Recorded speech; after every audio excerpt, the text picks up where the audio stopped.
Let's go down to the more mundane now. I mean, a recurring theme I see is people's very poor delegation skills. We touched on it just now when people get pushed up to another level and they think their job is then to go around doing everybody else's job for them. Karen, how easy is it to get people to take delegation skills? That's really interesting. The first thing that came into my head was fear. I don't know where that's come from, but I sometimes think because businesses still broadly are organised into hierarchies, if there is this sort of a tell and do, it depends again on the culture of an organisation. How much freedom do I have to do the job that the organisation has asked me to do? So I think sometimes it's to do with culture. That would be worth exploring. But it also could be a function of personality as well. You know, some people have a high need for control, others less so. They will work through people in order to get the job done. So I don't think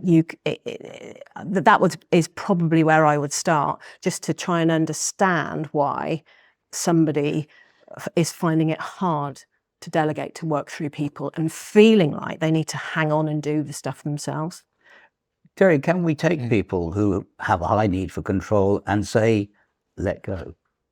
Yeah, I think you can. It takes a bit of time. And I mean, I wouldn't say it's a mundane thing at all, delegation. I mean, it's like a silver bullet, isn't it? I mean, if you've got a team under you, you can delegate properly. I mean, it frees up your whole life. Yeah, but I think there are fears, I think, behind it. There's like it's not going to be done as well as if I did it. You know, people don't delegate for that reason, is one of the reasons. So then you have to kind of get into the conversation about how, yeah, that's true. That's definitely true. How perfect does it have to be? You know, what is acceptable? You know, how we put in things to review to make sure it's okay. And I think there's a whole series of fears or things that are stopping people delegating, but actually you can work through that. So it is like, will it be good enough?